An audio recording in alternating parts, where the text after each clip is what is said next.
Assalamualaikum, salam sejahtera dan selamat pagi guys. Okey, so hari ni kita dah berada kat kolam 2.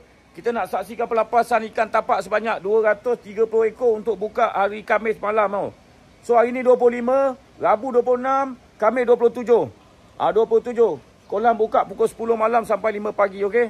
Jom kita tengok pelepasan ikan. Let's go. Mari. Mana mau jalan sini kuat kah? Sampai badan boleh kah? Bismillahirrahmanirrahim. Nanya lah. Semua boleh. Bahaya guys.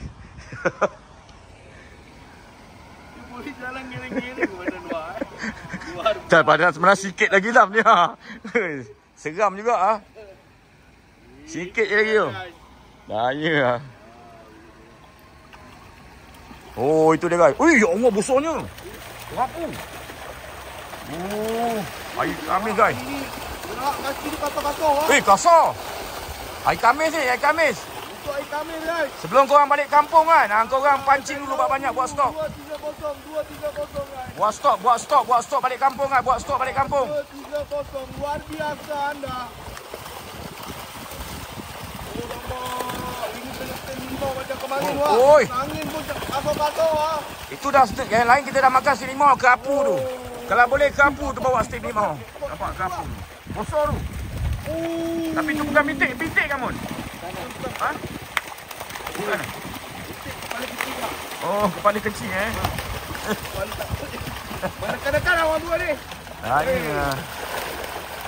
Bintik naik seekor je semalam Mun Ada lagi 2 kan?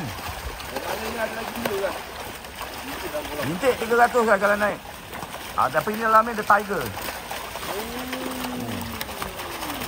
Tiger sepok pun dah 100.5 lah. Steady lah. Balik kampung. Wah, selangin Taiwan kau buat steam sedap tu. Steam lemon. Liar lah ikan dia. Liar.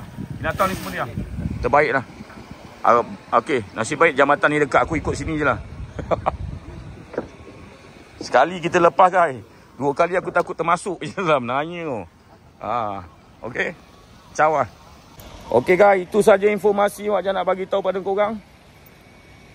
Ikan tapak kita telah lepaskan dekat kolam 2 ni untuk buka hari Khamis nanti Khamis 27 hari bulan tu. Buka malam tu pukul 10. Pukul 10 sampai 5 pagi. Sahur disediakan.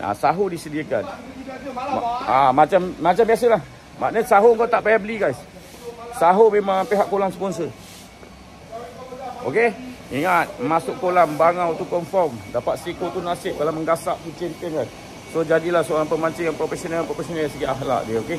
So ingat 2 patah perkataan yang cukup keramat. Ucapan minta maaf dan ucapan terima kasih. Akhirnya majulah sukan memancing untuk kita semua guys. Akhirnya you are a champion.